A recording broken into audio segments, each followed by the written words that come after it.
Welcome back to another episode of Out of the Blank Podcast. Gary, it is a pleasure to have you on the show. You've been a frequent guest on the show, and we've covered a lot of your work, specifically the False Defector program with your book, The Other Oswald, where you talk about Robert Webster. You have a new book coming out. Would you like to explain to everybody a little bit about yourself and what your new book is about? Yeah, I was a teacher for 33 years, and I have 50 years I've been researching the JFK assassination and the Cold War in particular. And of course, I stumbled onto the Robert Webster uh, case, and it fascinated me, and I spent several years on that. Um, I have a new book coming out. My other book was called The Other Oswald, A Wilderness of Mirrors. The new one is called The Wizard of Oswald. And it's called The Wizard of Oswald, What We Know Now That We Didn't Know Then. And the thrust of the book is basically all the new information that has come out in the last year or so, going through that and tracing Oswald, anything concerning Oswald, I've been able to trace to James Angleton. Angleton was running Oswald 4 years before the assassination, from 59 at least, as a false defector in the false defector program. And if you look at anyone that's in any way close to Oswald, you can trace it back to Angleton. Angleton stayed in the shadows, weaving his web of. He was a brilliant, brilliant guy, but he was paranoid schizophrenic, and he was convinced there was a mole in the CIA, and that was the purpose of sending Oswald to the Soviet Union, and Webster probably, and several other guys. But I think you'll find the book interesting because there's a lot of new approach. I go as far back as the 40s to trace how this all started. And what I came to the conclusion was that after World War II, the CIA and the FBI and everybody else, particularly the military, believed that our next war would be with the Soviet Union and China, communism. And they began to get ready for that in the 40s at 45 or 46. And Allen Dulles had a stay behind army that was called Dulles' army, but there were other people involved. And what they were to do was, if the Soviet Union invaded Europe, these would be partisan units that would have weapons and supplies, and they would be the first line of defense against the communists. But then what happened was they got more and more out of control.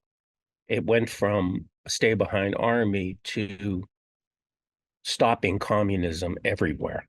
And the big move was Italy.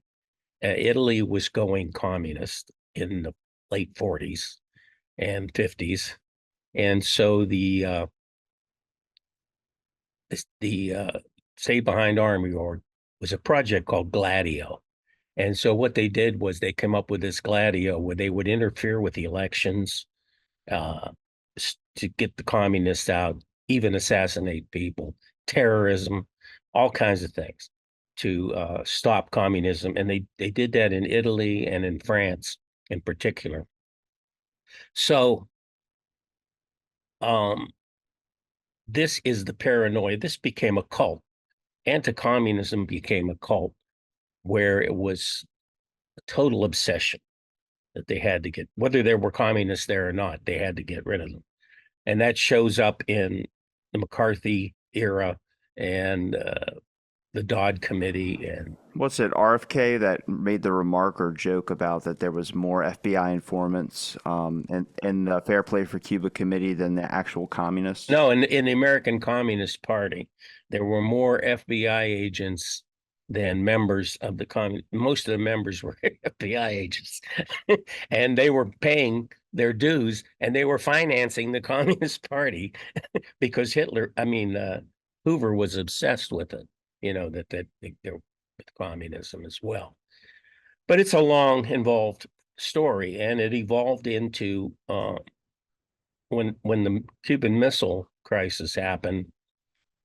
The military was convinced that we were going to have a nuclear war. We were going to have war with Russia was inevitable, and they were planning to do a first strike and everything else. And so when the Cuban Missile Crisis came in, they thought that's their opportunity. We have a missile advantage. We have more missiles than them, and they were actually planning on striking not only Russia but China because it was communist. They were going to do a surprise Pearl Harbor attack and hit them all with nuclear weapons, which of course would have been the end of the world. But anyway, Kennedy stopped that because he solved the missile crisis without war. And they were very angry about that. They were very upset about that. And then he was going to do the test ban treaty and then control the number of missiles that both sides had. And by that, we would have lost our superiority. And they couldn't take that. I mean, that was right now we have missile superiority. Before they catch up, we have to attack them. And Kennedy's going to make it. He's going to disarm us. And they didn't believe that the Soviets would disarm on their end. They were paranoid.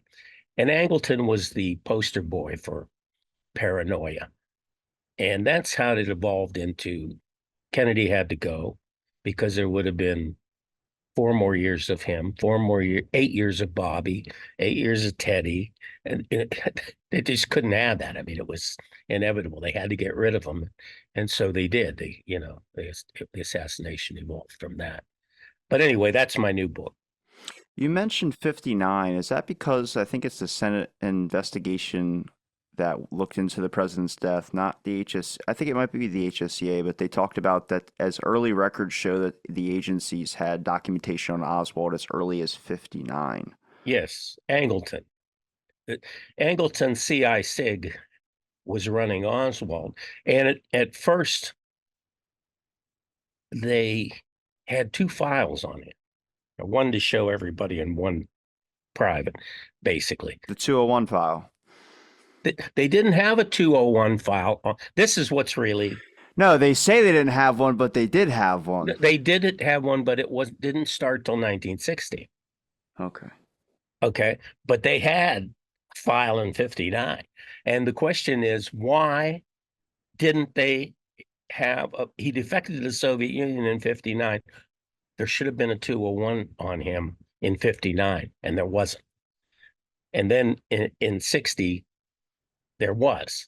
Okay. So the question is why? Because Angleton was running a separate file on Oswald because he was this fake defector that was he didn't want people to know about. But he was treated differently than everybody else all the time. He goes there and he threatens to give up secrets, and they don't do anything about it. They lend him money to come back home. That's stuff they didn't do to a defector. I mean, and he's never classified really as a defector. He was classified as a tourist or something, And so Angleton's the key. And he had Oswald at least in 59 when he went to Soviet Union. And no one knew about him. Oswald was in that. Just Angleton and maybe a couple of his people in SI SIG knew that Oswald was. In fact, they were trying to keep it from the State Department. The State Department, Otto Otepka, thought, this looks strange. This guy looks strange. And he's asking questions to the FBI and CIA. Is this one of your guys? Why is he being treated different, and so forth? And it ended up Otepka lost his job. He got canned and sent to a remote post doing nothing because he asked too many questions about Oswald. But Angleton was a very powerful person, and he had connections to the mafia and the CIA, the Castro assassination plots, and all the things. But he's always in the background. Nobody knew who he was really until maybe the 70s when the House Assassinations Committee. His name never rose up, came out. You know, you heard about Dulles, you heard about Helms and Bissell, but you never heard about Angleton. He was a real mastermind, and he, I believe, is, see, that's the problem with Oswald. Uh, there's this cover up because of Oswald. As soon as Oswald's name was mentioned when he was arrested, the CIA and the FBI and everybody went into panic mode because they all had connections to him. And I think Angleton knew that. And that's what the Mexico City thing was about, too. They had to cover up, whether not because maybe they were involved in the assassination, but because Oswald was a super secret projects that were going on involved Oswald, and they didn't want anybody to know that. So I think he knew they've got to cover up when they see Oswald. And that's why they used Oswald. That's one of the reasons they used Oswald. First of all, because that, and second, because they could connect them. They tried to connect him to Castro, and again, by connecting him to Castro and Khrushchev, they could get that war that they wanted. The American people would be behind an invasion of Cuba. Well, what was the purpose of sending Oswald as part of this fake defector program to Russia? You think it was for stealing secrets or giving information or just luring or trying to? No, it was to look for the mole in the CIA. And here's what happened. A defector named Popov told his contact that there was a mole in the CIA. And this guy was a very dependable contact for the CIA. He wasn't over here. He was in behind the Iron Curtain, and he was doing this spying for us. And he told them there's a very high up mole in the CIA, and it's in the U-2 program and so forth. And now you got to realize that Angleton had been duped by Kim Philby in World War II. Philby was a Russian spy who was very high up in British intelligence and best friends with Angleton. And they worked together. And the guy for years was giving secrets to the Russians and didn't get caught. And finally, he went back to Russia. And Angleton was blown away that he could be fooled by this guy. And so he started to become paranoid. And then when Popov says this, Angleton is going crazy. I mean, he's going to find out who this mole is. But it even gets more complicated if you read the new books that John Newman has come out with, the new research that he's come out. He has determined that the mole was a guy named Bruce Soley. Bruce Soley was very high up in CIA security department, and he was a good friend of Angleton. And according to what Newman has discovered, Soley was the mole, and he found out that Popov said there was a mole.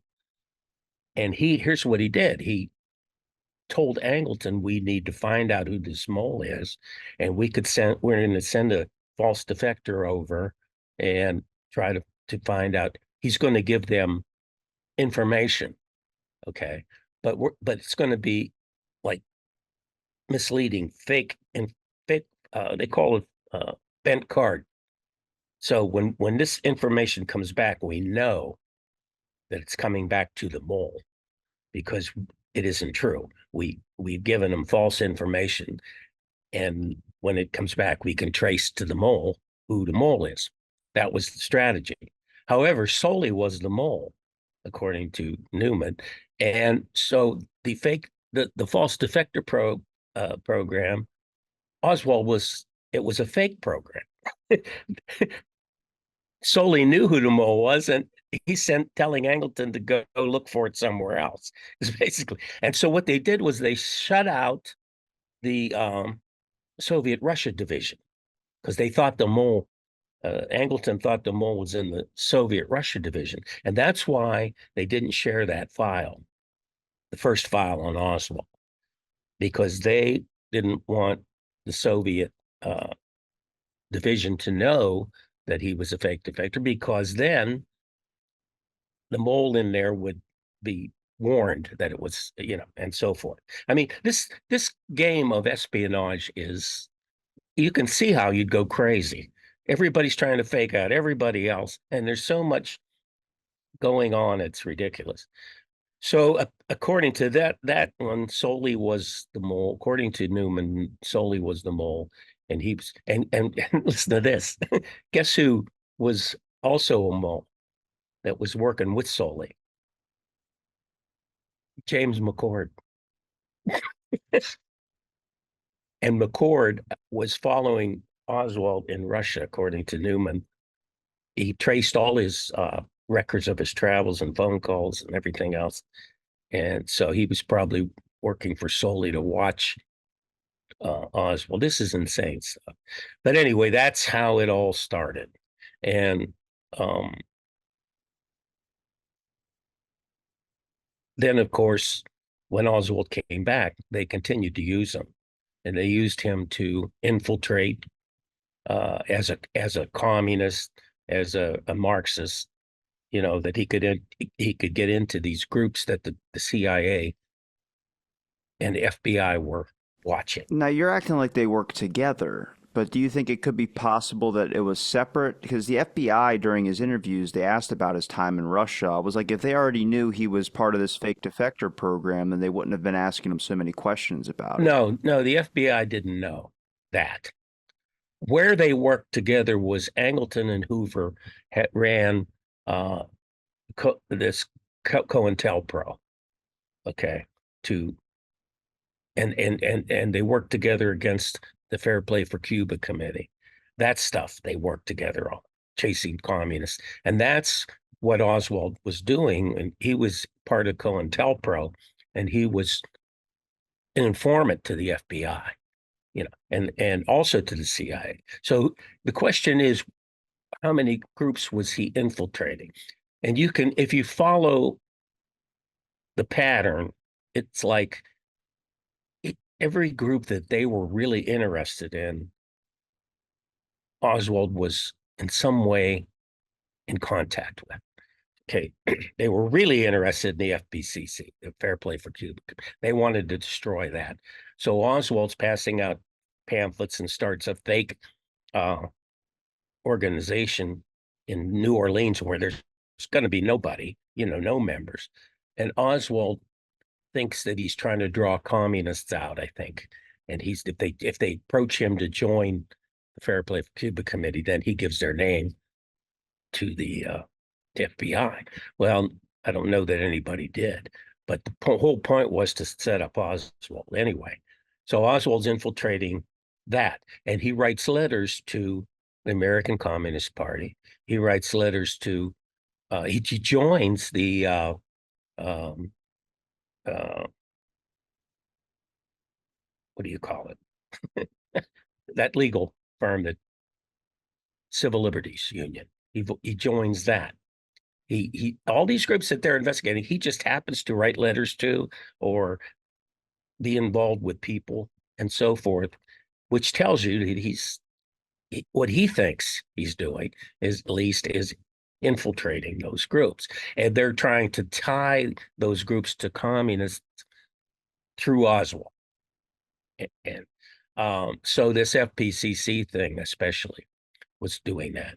So Hoover and Angleton were working together on that COINTELPRO thing, and they were involved in trying to destroy the Fair Play for Cuba Committee and so forth. Why do you think he punched Carlos Bringuier in the face? Do you think it was to maintain his cover? He didn't punch him. He said they got into a ruckus. He was passing. First, he had gone to Bringuier's store. He had a store in New Orleans, and he knew that he had heard that they were, this was the DRE, the student, uh, Cuban student organization to fight Castro, anti-Castro Cubans, and they were getting weapons and they were planning to do all this stuff. And Oswald goes into their store and says he wants to join. He wants to help. He wants to get Castro. He's anti-Castro. And right away, Bringuier didn't trust him. He thought he was FBI. And so he says, he stalls him off. And Oswald even drops off his Marine Corps manual uh, at Bringuier's store and then the next day. So, just to explain how to do this and how to do that. But you got to realize this, the DRE and Bringuier were financed by the CIA. $51,000 a month they were getting from the CIA. So and running them was a guy named George Giannitas. And George Giannitas was running the DRE. It's Joanides. Joanides. He was running that group for Phillips, for David Atlee Phillips. They were both involved in propaganda, and that's what the DRE was about. So I think that whole thing was staged. Then next day, Oswald's passing out pamphlets on Canal Street, and Bringuier hears about it, brings a bunch of guys over. They throw the pamphlets, tear up the pamphlets. They're they're in his face and they're calling him this, and crowds gathering, and newsmen show up with cameras. Now, was it Canal Street or Camp Street? No, it's Canal Street. I thought that was on the pamphlets. Camps, the pamphlets, yeah. That Oswald had put Camp Street, which was Bannister's station there. He had that on some of his pamphlets, which really they got mad about. It wasn't on all the pamphlets, but it was on some. No, he was passing them out on Canal Street, and this happened. And they were, in this big, I think it was all staged. And then, because he said, go ahead and hit me if you want to, Carlos. And he put his chin out like this. But Bringuier didn't hit him, and he never hit anybody. And so then they all get arrested. The Cubans get off, and Oswald has to pay a $10 fine, and he refuses to pay it, or he didn't have it, and he goes to jail for overnight or something for one day. He goes to court. But doesn't he request to speak to a FBI? While he was in custody, he asked to see an FBI agent. In particular, I think he asked to see DeBruys, who was his contact in New Orleans.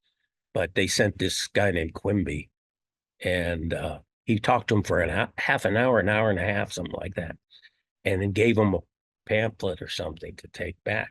So he was probably informing. He was putting in. That's how he made a contact with them after he was arrested. But all that, I think, was fake. And then during the House Assassinations Committee investigation in the 70s, by then Joanides was retired, and the CIA, the House Assassinations Committee wanted information from the CIA, so the CIA had to make somebody the conduit between them and the House Assassination Committee. Guess what they did? They brought in Joanides back out of retirement, but the House Assassinations Committee never knew that he had been involved with the DRE and New Orleans. It might have even been manipulating Oswald. They didn't know that. So he was there to mislead them and lie to them and tell them stuff. So that's really interesting there. But that's kind of what was going on. But again, everything's behind closed doors. Now, I've got a really bizarre scenario that I've been thinking about, and I wrote about it. I have no proof for any of this, of Well, course. don't tease me. Lay it on me. Come Hey, on. okay. What if now you got to remember when Oswald was in Dallas, this is in Dallas, uh, there was a rumor that he was an FBI informant and that Hosty was, or somebody, Hosty was his contact, and Hosty was paying him $200 a month or something and meeting him on, and they saw people handing envelopes. Adrian Alba saw an FBI man hand him an envelope, and there was money in it. But there was another guy in New Orleans who was a Herb Philbrick type guy. He was a fake communist. He was a shoe salesman, and he had a family. He was a shoe salesman, but he started this Communist Party group in Dallas. So Dallas Communist Party. Okay, there were like 6 members, and they would meet in cars, and probably 3 of them were FBI agents. But anyway, this guy, and what's interesting about this guy's name was Lowry. The 2 things are interesting about David him. Lowry? No, not David Lowry. William Lowry, I think.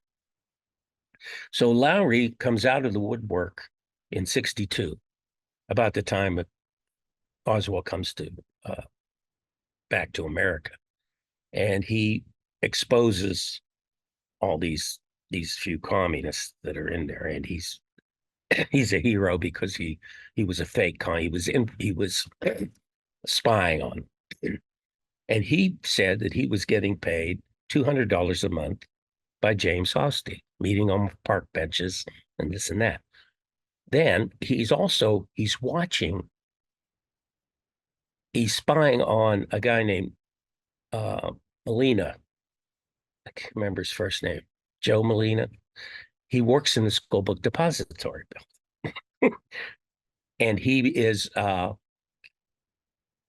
think he's Cuban or Mexican, and he's part of a group that's pushing for rights of those people, that they're minorities. And he's spying on this guy. And then I remember that because I'm going to come back to that. And when Oswald was shot, when they were interviewing Marina, one of the questions that the FBI asked her, or the Warren Commission, whoever it was that was interviewing her, asked her, "Did you know a man named William Lowry?" And she said no, she didn't know, because they were him and Oswald may have been working together somehow, and they were concerned about that. So what if Oswald went to the school book depository to work to watch Molina after Lowry had retired, had gotten out of that? That's a possibility. But here's what I'm thinking. When they went into Ruth Paine's house after the assassination, after Oswald was arrested, and searched her house, Buddy Walters, who was deputy sheriff for Bill Decker, said that they found 7 or 8 file cabinets. And in these file cabinets were names of people who were sympathetic to Castro in Cuba. Okay. And they also found a barrel, a cardboard barrel full of Cuban leaflets against, Cuban leaflets and so forth. So what if, and that What was that doing at Ruth Paine's house if she didn't even really let Oswald stay there? okay, what if Lowry, Hosty, Oswald, and the Paines are working together to draw commies out, people sympathetic to Castro or fair play for Cuba? What if they're involved in this secret group that's doing this? And then Oswald, of course, takes the blame for it. I wouldn't trust Ruth Paine 5 feet. She's supposed to be left wing. She's supposed to be a Quaker, supposed to be all this stuff, but everything she does, all her friends are CIA, and she's tied to the right wing constantly. So, I mean, I think she's fake. I think she's phony. I think she was part of this whole thing to frame Oswald, and she was part of this thing to draw out Castro sympathizers. And listen to this. This is bizarre.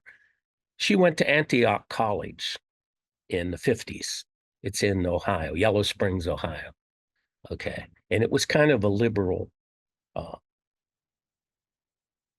beatnik hippie school. A lot of liberals went there. Okay. In fact, her brother, well, I'm not sure brother went there, but what happened was she went there. Now, that was one of the few places that could connect people to Albert Schweitzer College. If you know about Albert Schweitzer College, Oswald registered there, and no one knew about it. It's this little place in the middle of nowhere in the Swiss Alps, and only has 50 students maybe. And Oswald was supposed to go there, but he never did. And Antioch was one of the schools that they recruited at. So here's Ruth Paine. She's there in the 50s. And supposedly she doesn't know Oswald yet. She hasn't met him till 62. But one researcher found a document that Ruth Paine was asking about the Oswald family when she was at Antioch College. So was this a assignment to her that they were already considering Oswald for uh, you know, for use in maybe in the defector program or whatever, as an agent or whatever, or as a patsy, and they were using her to find out more about him. So maybe she knew about him long ago. None of this, like I said, none of this can be proven. But if you start looking at how people are tied together, it's just how bizarre is that? I mean, how? And then there was a FBI document that they thought that Oswald went to Antioch, which is impossible because he was in the Marines at the time. But there's all this these documents like this that drive you crazy because they're like, what is this? Like, what is this about? Is it innocent? Is it a mistake? Is it the day of the assassination? Michael Paine was working at Bell Helicopter and he was on his lunch hour and he was talking to a fellow employee. And guess what they were talking about? Assassins. This is before Kennedy's shot, right? He's talking about assassins. And then after the assassination, uh, he calls Ruth Paine and they have this strange conversation where he said, well, he thought Oswald did it, but we know who's behind it, or something like that. And then somebody told him that he was arrested and had a gun. He said, he's stupid. He's not supposed to have a gun or not supposed to own a gun. He makes comments like this, and you're wondering what is that about, you know? And then when Buddy Walters came to the door of Ruth Paine's house after Oswald was arrested, she opened the door and said, "Oh, I've been expecting you." And he talked to them, and he was convinced that they didn't know Oswald was arrested yet. And so why would Ruth Paine say, "Oh, I've been expecting you"? I mean, this is bizarre stuff. And why would she have these file cabinets, with left-wing uh, individuals listed, being investigated, that kind of thing. But the Paines are, and even Oswald's brother, Robert, said somehow the Paines are involved in this. He said he always believed that, and he told What statements did Robert Oswald actually make about? Because I think we've discussed him briefly on certain points of things, and also I think not the half, maybe it's the half brother of Oswald. We've discussed no, that. the half brother's John Pick. Yeah, no, but we've discussed him as what I'm saying as Yeah, well yeah, too. yeah. But when it comes to Robert Oswald, a lot of people mention him as a good example of why the Warren Commission was correct, because Robert Oswald never made a really proper statement on Oswald. He kind of said that his brother was guilty, and He believed that he believed that Lee was guilty. He believed it. Um, but that doesn't prove that he is, you know. I mean, I don't know. He wrote a book about Lee called Lee, and I finally got a copy. It cost me $150 because there were Christ, only so many printed. It's out of print and it's collectible, and so forth. is it as collectible as the picture of Nick McDonald with the pistol? That's not uh that's not valuable. I've got that picture. Okay, He's selling them on eBay. I know you told me. Nick McDonald. No, this book is hard to find, and those books that were early books that were out of print are bringing good big money. All the people the Warren Commission bothered to interview, I can't believe they never got a hold of Nick McDonald. Yeah, I don't know. Did they? Didn't they? He's all I've seen is magazines published with him, from his local papers and stuff like that. But he was never test. He never gave a statement to the FBI. The only people that did was the Dallas police. After it happened, they immediately took a photo of the scratch on his face, and they took his statement and everything like that. But yeah, apparently Oswald punched him in the face so hard that his hat flew off his head. It didn't make sense and all that stuff. Penn Jones didn't trust McDonald. He wondered why they knew Oswald was in the rear of the theater because the guy pointed him out, and yet McDonald took his time searching other people and walked slowly toward Oswald and all this stuff. And he thought maybe there was Oswald was supposed to be killed, and McDonald was waiting, didn't want to get there too early. But when he got there, according to Penn Jones, Oswald knocked him out or hit him, and he was on the floor. But if you read his version of it, that didn't happen. Oswald tried to pull his gun on him, and his hand caught in between the trigger, and the gun didn't go off, or he'd be dead. He's trying to make himself a hero out, like Trump did. I was a hero, and I don't think he was. And there were several people that grabbed him there. No one really knows what went on in that. It's just their word against saying this happened. Oswald did this, and there were very few witnesses, and they never interviewed the people in the theater. They took all their names down, and guess what? The list disappeared. So no one, knows who was there, who was close to him, what they said, what he did. That's all just what the police said. 3 or 4 policemen that took him. So we'll never know, I guess, what he said or what he did. But supposedly, then there's a story that the gun was defective and wouldn't fire. And if that's the case, how did he kill Tippit with it? And they're just different stories. Yeah, I think I'm looking at, because I did a clip on one of the arresting officers of Oswald. I think it is Bob K. Carroll, who was the arresting officer, not arresting officer, was one of the officers in the theater who was checking the balcony with a guy named Lyons.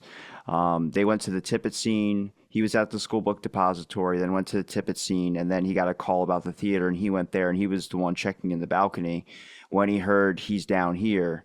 And then he saw a bunch of officers convening on Oswald and arresting him, trying to subdue him. He talked about taking the pistol away when Nick McDonald uh, grabbed it from Oswald and had it out off to the side. But he, in his statement, said that he was, when they was questioned about it, they were like, "Did at any time did somebody strike Oswald?" And he was like, "I didn't see anybody strike Oswald." And I think if you look at the photos, he's got a black Oh eye. yeah, he's got a black eye. They hit him. Somebody Yeah. hit him. And then he said, like, "Is there anything weird that was going on when you were taking him out of the theater and everything like that?" And he said, "No, it's just he kept protesting police brutality." And he said, "How can I be arrested or all this over a gun?" Because he was talking about that he was being arrested for having a gun. So I do believe he had a gun, Oswald. And I don't believe that's planted on him, but I do believe that he was not knowing what he was being charged for, and they were just he was thinking he was being arrested for a gun, which is why he started screaming He, police brutality. he even says that when he's in the police station and reporters are asking him questions. He said, "I they haven't told me what this is about." Uh, Because he lived in the Soviet Union, is what he stated. yeah, and maybe that. Then he said later that they're arresting me because they said I shot a policeman, but I didn't. They're going after me because I was in the Soviet Union, you know. So he didn't. They said they had charged him, but he said they hadn't. At that point, that he hadn't been charged with shooting the president, just the policeman. You know, Well, that's Fritz, isn't it? When he was had the door open halfway, and they were questioning him like, "Have you charged him for killing the president?" No, no, we only got him for, we're charging him for killing a police officer. We don't have evidence on him killing the president. right, right. So, and then they never. Uh, he would said it many times, "I'm not being represented. I'd like someone to come forward." They denied him a lawyer. And then they said later, "Oh, he never asked for one." I mean that would have been thrown out of court today because he was anything that he said anyway wouldn't be admissible. Especially if he was denied a lawyer. Right away his rights were violated. But back then, in the South especially, you didn't have rights. It was you got to look at you can't just look at it like history tells it. You got to get behind the scenes and see what was going on in real life. The Dallas police were corrupt, very corrupt, and they were racist. And they were, you got to put that stuff into the. I've been looking at the RFK case now. All right, I've we're been, not talking about RFK case. Stay JFK. We got a lot to talk about on this one, but but I'm talking about the LA police. They were even worse, and I could go into that later. But when it comes to witnesses that were interviewed, there's a large amount of like. Do you think any of this cover-up stuff or the predetermined conclusion that Oswald was the lone assassin and there was no idea of conspiracy? Do you think that was determined before the shots went oh, off? I don't know about before the shots went off. I think before the shots went off, the plan was to blame the Russians and Castro. But afterwards, whether it was Johnson or whoever did wanted to avoid a nuclear war, they changed from the original. Originally, it was everybody was saying it was a conspiracy, communist conspiracy. Even Wade. In fact, Wade got in trouble because he said, "We think it's a communist conspiracy," and then Hoover and Johnson went crazy and they called him up and said, "Don't say that. You can't say that." So by then they had switched to what Peter Dale Scott calls phase two, which is a lone assassin. And by the time the Warren Commission was created, that was their purpose, to stop rumors of a conspiracy, to blame a lone assassin. And so that's how they went in. They went in with the conclusion before they had evidence. So what they did was there were at least 50 witnesses in Dealey Plaza that said the shots came from the grassy knoll. They just didn't call them. And he didn't call them. Before they called all the people that said they saw it, from the school book depository. And then they changed some of the people's testimonies. And these people didn't know it for years. The girl on the stairs, Vicki Adams. Vicki Adams, the guy that wrote a book about her called The Girl on the Stairs, Barry Ernst. Barry Ernst, tracked her down and interviewed her. And he showed her a transcript of her testimony. And she said, "I didn't say that. I didn't say that." They changed her words. And they did that with Jean Hill. And they did that with, anybody that SM Holland. SM Holland. They either didn't call them or they tried to discredit them somehow. Oh, he was this, or they changed their testimony, to read what. Well, I had to ask Larry about this, about altered testimonies, and obviously he's very, a little bit light touch with the term conspiracy, which I'm happy with. But when I was looking at documentation and kind of doing these clips for YouTube about the witnesses, I kept noticing that the FBI was a lot of the reports I was using. Now, after listening to interviews with Mark Lane, when he was interviewing people like S.M. Holland, Calvin Dodd, and many other, J.C. Price, and many others that were involved, it's like everybody on the overpass, instead of saying like a lot, like 11, whatever, the 15 number of people, the 11 railroad workers out of the 15 people that were up on the overpass, all talked about that there was smoke coming from the embankment, and that a couple of them ran over there, and that there was footprints in the mud. It looked like someone was standing there behind the fence, and really stuff that would be like, you might want to investigate that. Yeah, right. No, Well, they didn't want to. the FBI, instead of saying embankment or something where it's given an exact location of like near the knoll, it always referenced the Texas School Book Depository. So instead of saying smoke on the embankment by the grassy knoll, they would say smoke west of the Texas School Book Depository. So I was like, you guys keep mentioning the Texas School Book Depository, but they're pretty far apart. And if you guys are going to be exact of what the person states, you would either take down the words or give the closest location point, which I believe is just small little minor wordplay to get people to keep thinking about the Texas School Book Depository, which I do believe the FBI was altering statements in that sense. Well, there's no doubt that shots came from the school book depository. But the problem is they weren't the only shots. There were shots from the grassy knoll, and there may have been shots from one of the buildings behind the depository. But that's part of the game that they play. They don't go to the issue to convince the public. Oswald had to do it alone, so that's the way they present it, and it's not a fact of, okay, even if Oswald shot, doesn't mean he was the only one. It doesn't mean it was his bullet. It's just like the RFK case. There's two shooters, and one takes the blame. That's what Oswald's purpose was. He's to take the blame while the real shooters get away. So the professionals, and the amateur takes the shots to draw attention to himself. So, but no one ever saw. Even Police Chief Curry said no one could put Oswald in that window with that rifle. No one. So they had no one that could identify Oswald in that window. So they had that Charles Brennan. Is it Charles? Is it Charles Brem? Yeah. No. Brehm? No, that's the guy on the knoll with the kids. I think, or this is Brennan. Brennan was a steel worker. He had a hat, a steel worker's hat on, and he was sitting on the wall across from the depository. And he said that he saw Oswald shoot from. He saw him. He could identify him. He's 5'10", 165 pounds, which is really Webster, and dark hair and so forth. So they were all excited about him. But here's the thing: 3 things destroyed. Wait. You said Charles? You mean Howard Brennan? Howard Brennan. That's it. All right, you got to clear these up so we're not. I know first names. I'm not good with first names. So yeah. So anyway, Howard Brennan says he's standing shooting. Okay. The window is only open 2 feet from the floor.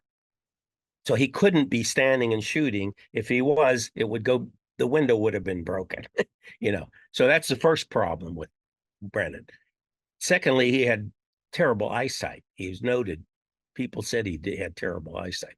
Then he goes to the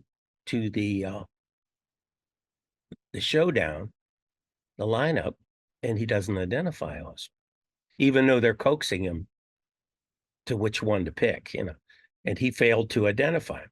Later on, he said it was Oswald, but it was because he was scared. He didn't want to testify, get somebody kill him. So he's a terrible witness like Helen Markham. They both would have been destroyed in court with a good lawyer. They'd have had them contradicting themselves 20 times. But see, that's the thing. There were other witnesses that saw two men in that window. There was a woman named Carolyn Arnold, and there was another guy, I can't remember his name, was with her. Arnold Rowland. Arnold Rowland. They saw two gunmen up there. Two people standing in that window, which is conspiracy. And so they didn't even call them. They called Brennan because he says what they want to hear. And they did that over and over again. They had their witnesses were terrible. And at Parkland Hospital, Seth Cantor said he talked to Jack Ruby at Parkland Hospital. Okay. And he knew Ruby, and he's a very reliable witness. He's a reporter for He's a White House correspondent. Yeah, he's everything. He saw him, he talked to him. But Ruby said, when asked, Ruby said, "Oh, I wasn't there." And not only did Seth Cantor say he saw her, Wilma Tice was there, and she talked to Ruby, and this other guy was there. Were like three people that saw him. Warren said no, he wasn't there. Finally, the House Assassinations Committee came to the conclusion that Warren was wrong, that Ruby was there because Seth Cantor was. They took his word. Finally, the House Assassinations Committee. That was 15 years later or whatever. But there's no doubt that there was a cover-up. That everything that they did was a cover-up. I mean, well, do you believe in this type of situation you have to kind of go and trust more with eyewitness testimony? Obviously, a lot of people try and say you can't really trust eyewitness testimony. I think you can when it's the day of. The closest time to them being interviewed, I think you can, and the farther it gets to be a little bit more difficult. But there's a lot of stuff in the Warren Commission that does not make sense. There's people talking about, Philip Hathaway and another guy talking about seeing a 6'8" man with a blonde hair and a rifle and a case walking, and they thought it was strange. Maybe he was a Secret Service agent. There's a lot of anomalies that kind of go on with the whole assassination, what makes it difficult to trust which witnesses you want to pick. Well, look at the Tippit shooting.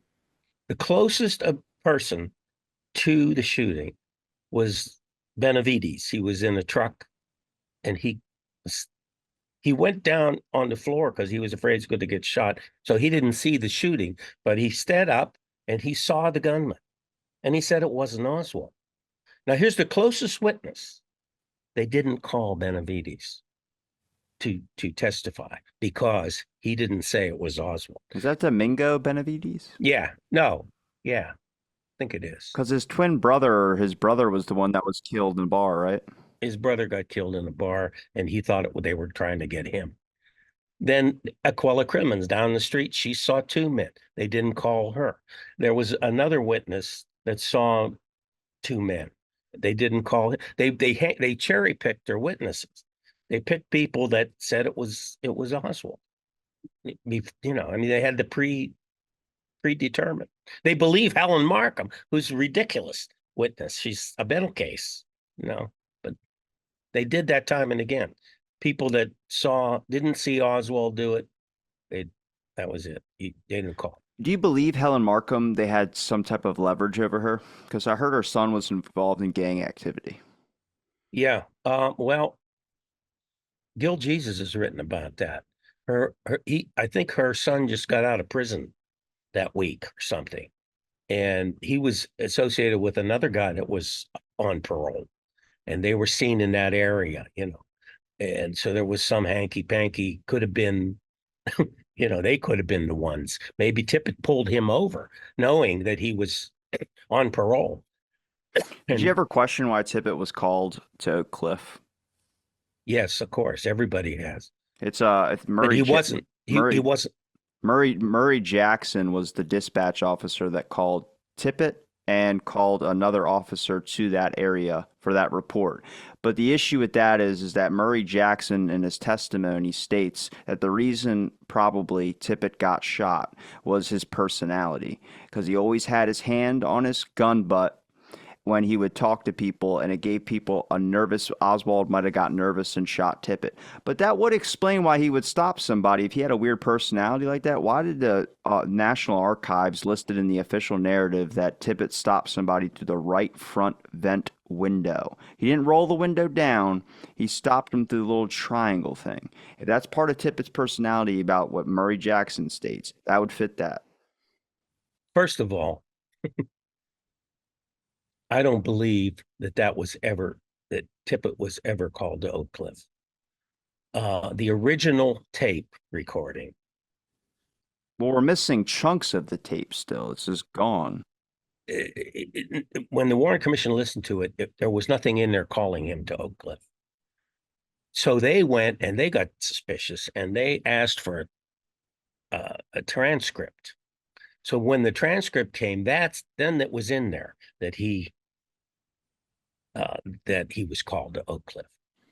And one of the researchers, I don't know if it was McBride, that interviewed what was his name? Who? Guy that Murray the police Jackson? Jackson. He interviewed Jackson later and he actually said, well, somebody had to do that because Tippit we couldn't have it come out that Tippit was messing around with this woman, that he was having this affair. Apparently, Jackson thought that it was the girlfriend's husband that shot him, and he said that we had to do something. And then he said we had to put the shells. We had to change the shells. And then he shut up. He just got excited. But I don't think that. I think they added that later. That the police did.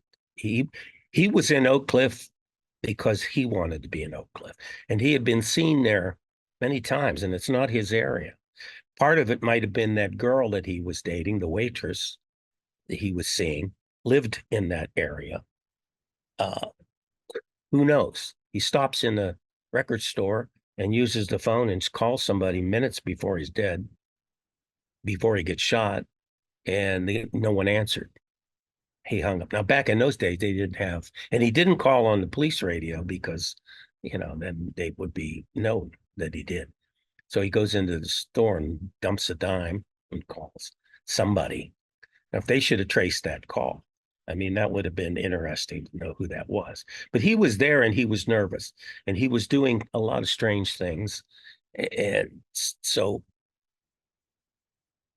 I don't think it was that he thought it was Oswald or that he thought it was the assassin. He was stopped for some other reason.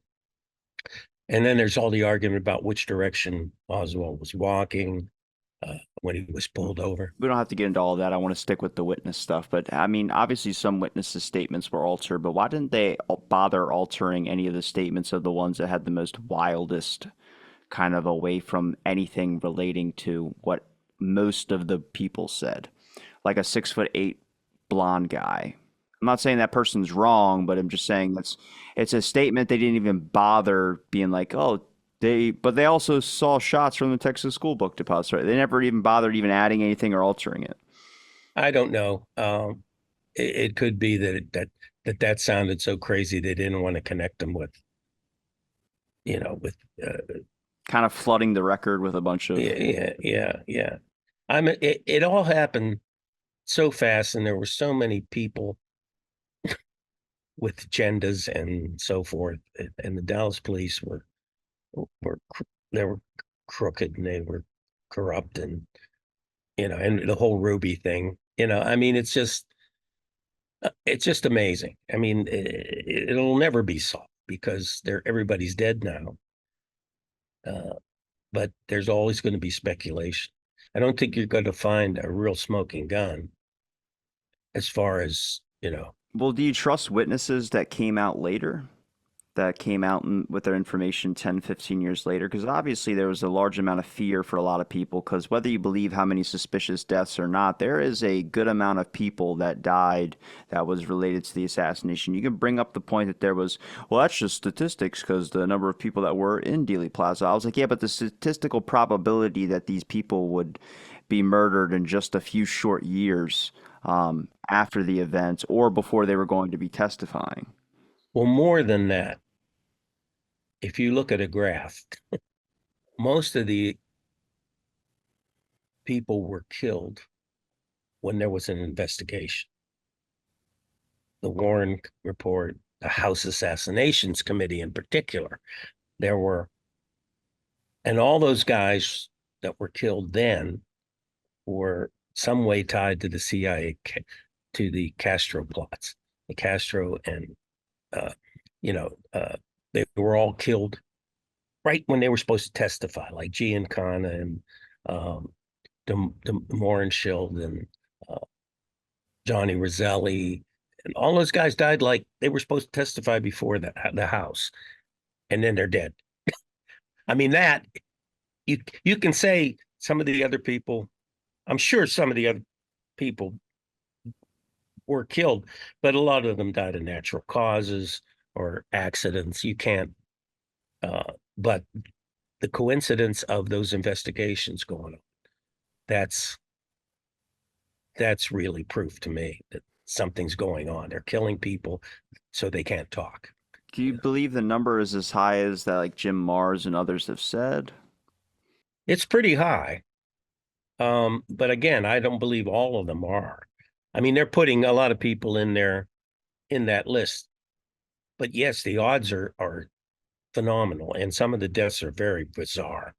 Uh, there there were two reporters in particular who were in Jack Ruby's apartment the night that Ruby shot Oswald. Jim Cothy, and then if you want to use Bill Hunter. Yeah, their deaths were very strange. A policeman drops his gun and shoots one in the police station. Oh, that's Bill Hunter, and that one's been overturned. It was supposed to be, what was it? It was a accident, and then it was overturned that the Quick cop, draw. yeah, the cop was playing a quick draw game. Yeah. Well, and he yeah, right. fired. That's fucking Yeah. weird. Well, then he should go to jail for manslaughter or something. But the cop, they get off. But those kind of deaths, yeah. I mean, there's some strange ones.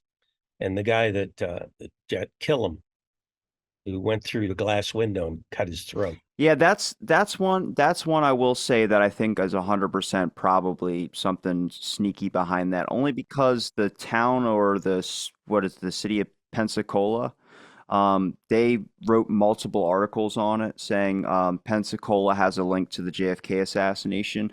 Now they do talk about like it being suspicious that he went through a plate glass thing. What the cops said it was a suicide. Then all the reports of people that were there, like, I've investigated plenty of suicides, and this is the dumbest and most ineffective way to commit suicide.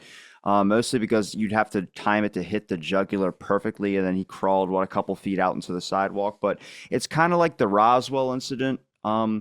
If you look at like the town of Roswell, everything is all Roswell UFO crash. They glorify, and it becomes established part of the town as a tourist thing. That's what the Pensacola articles were doing about Hank Killam, and the plate glass windows stuff. But that one I will verify. But there's one by Penn Jones. It's supposed to be like number 72. He lists in his book, Forgive My Grief. It literally fits everything you could possibly want. And it's a guy named Jack Sangretti, which was a mob figure who had connections with Jack Ruby. But apparently on November 22nd, after Kennedy was assassinated, he made a statement about that Oswald was going to be killed by a man named Ruby in exactly 2 days. And then after he stated that, he also said that in a few days after that, Frank Sinatra, a member of Sinatra's family, is going to be kidnapped. So they found him with bullet holes in his chest in a river. Like I said, there's his obituary, but there's not really anything else besides Penn Jones and this obituary thing. So, I don't really put a lot of weight into that because it fits everything. But I mean, if that is true, I mean, Oswald was killed on the 24th. That would be exactly 2 days after he stated that. And then also Sinatra's son was kidnapped on December 8th. So, yeah, I think that kidnapping was kind of fake.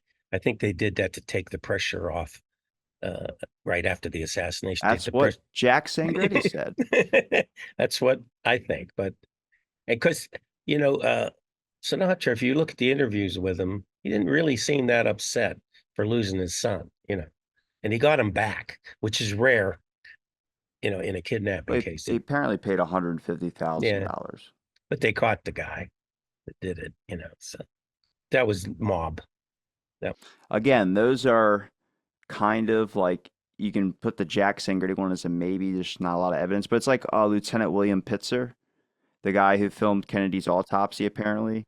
I mean, I have the only documentation you can find about Pitzer is through testimony of like John Stringer and others, but I can't find any FBI files that said that they've relooked into it thinking it was murder. Apparently, Alan Eaglesham or whatever his name is has done interviews with the family and has the files on it, but then every site he links to that would have the documentation, it says 404 page can't be found.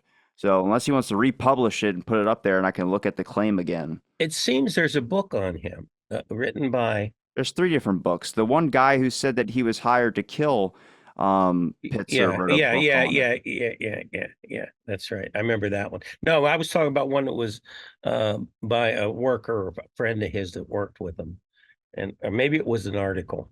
I can't remember, but it is strange. Supposedly, he had seen the pictures, the autopsy pictures, the X-rays, photographs, because he worked in that department, and then he's found dead, and he's right-handed, and he's shot in the left side of his head. No, he's left-handed, shot in the right side of his head. But then apparently he wrote a bunch of notes about things, and he never wrote a suicide note. And then apparently, one of the notes that was lying on the floor where his body was found had a footprint on the note, and the footprint did not match Pitzer's shoes. But again, there's not a lot of documentation. There is actually apparently FBI files in the 70s came out through the Freedom of Information Act, but again, those aren't available online. So it makes it difficult. I've been trying to do these clips. It's helping my research a little bit or knowledge on the assassination, but it's important that if I can put these in a video format, it makes it easier and accessible for everyone to see the documentation and then hear someone mention it. So at least we can catch people up to the education on the assassination, because right now, I mean, there's testimonies you probably haven't even heard of that are in the Warren Commission where stuff that I've made clips on where I'm like, I don't even know what to do with this. Yeah, yeah. Well, I have the DVD CD with the whole Warren report on it. But going through it, they intentionally made it huge. 26 volumes of supporting evidence that don't support it. There's the report, and then there's 26 volumes that are supposed to be supporting evidence, but they don't support. That's what happened. And Alan Dulles said people don't read, so they didn't think anybody would bother to go through those 26 volumes, but researchers did, Mark Lane did. And they filled it up with junk. There's a whole section on Jack Ruby's mother's dental records. Now, if Ruby had bitten Oswald to death, that might be pertinent, but I don't see how it is. And then Oswald's pubic hair. Why is that in there? It links him to the blanket where the rifle was carried in. Really? I don't think so. I don't think he used That's that. What they said. Well, that's what they said. They said they pulled a DNA sample of his pubic hair off the blanket that the rifle was allegedly put in. Yeah.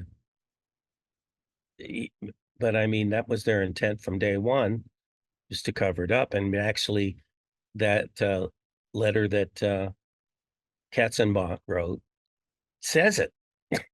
We have to squelch the rumors and convince people that Oswald is the only assassin. That's before they did the Warren report. I mean, that's what he wrote. He wrote the letter. Hoovered him, wrote that letter. And so that tells you they're already predetermined what they're going to do. Then when they go to divide up the investigation, did you ever look at the titles of the different areas? These lawyers are going to investigate this, investigate this, investigate this. It's not who was the assassin. It's every one of those almost has Oswald's name. What's Oswald's background? Why did he go to the Soviet Union? And then there's one on Ruby. I mean, they've predetermined by picking those topics. They're all about Oswald. I mean, they don't have any one of them. None of them says, Well, it's not an investigation. They're working in an area, and the area is Oswald. So everything that happens to do yeah, with but like, they were supposed to be investigating the assassination, and one of the, at least one of the categories should have been possible conspiracies. And what about this? Did, investigate organized crime, investigate this, investigate that, well, every the Warren Commission member, the everyone out of the main ones, besides like Alan Dulles and people that a lot suspect had a lot behind it, but John McCloy, John Sherman Cooper, um, Earl Warren, others, they all had doubts at the end. I mean, if they're talking about history proves us right, I'm like, when do you want them to prove you right? Because later you guys all changed your tunes. Even John McCloy, who is honestly one of the most, he's like Gerald Ford on the Warren Commission. He was in charge of a lot of the putting it on Oswald. Initially, he had his doubts about the lone gunman theory, but everyone expressed privately. Even secondary commission member Sam Stern, who was in charge of the intelligence activities or files on Oswald, in his HSCA interview, he explains the fact that when he was going to write a letter to the FBI demanding these certain things about Oswald that they needed to get a hold of, Earl Warren stopped him and said, "Hey, you don't want to piss off J. Edgar Hoover." it's exactly right. Warren would deflect anytime they started to find a conspiracy. But what's interesting is the biggest thing that they were divided on was the single bullet theory. Most of them didn't believe that. In fact, two of them, I think it was Russell and Boggs, said they weren't going to sign the report because they didn't believe the single bullet theory. And part of the reason they didn't believe it was that Connolly said he wasn't hit with that bullet. He testified, and they respected Connolly because he was one of them. He was a right wing guy, and he was a gun expert, a hunter. He'd been in the war. He knew guns. Worked briefly with Sid Richardson, one of the oilmen. Yeah, yeah. Well, that all ties together. But they they took his testimony and said they believed him, and they didn't believe in that convoluted single bullet theory, you know. And so what Warren told him was, well, sign it, and we'll put in a caveat at the end of the report saying that you two had doubts about the single. So they signed it, and guess what? There was no caveat. Yeah. No, they never. It had to be unanimous. It had to be. But he weren't the only ones that doubted it. McCloy doubted the single bullet theory. Sherman Cooper did. Cooper did. You're right. Dulles was, of course, there to protect the CIA. So and mislead them. And Ford was there for the FBI. And Ford was there for the FBI. Yeah. So it's really the one that later on came forward and said that they were wrong was Boggs. He really didn't. Well, he was the only one that was standing up to Hoover, and then his plane goes missing over Alaska. He took it as he was conned, and then his plane disappears and it's never been found. It's in Alaska somewhere. So he's dead. And his family said, he didn't believe in it, the single bullet theory. That's, they changed the evidence to suit. I mean, first of all, the first reports were there was no single bullet. First shot hit Kennedy, second shot hit Connolly, third shot hit Kennedy. That was what Hoover sent as a report to Johnson the first week of the investigation. Then they discovered James Tague was hit with a bullet that missed. So now they got a problem. Oswald only fired 3 shots, but we have 4. We have another bullet here, an extra bullet. If that means a conspiracy, that means 2 people. So Arlen Specter comes to the rescue and comes up with a convoluted single bullet theory to explain all the wounds. But it was nobody believed it, really, I don't think. It was insane. It was like we'll make something up to make it work, that kind of.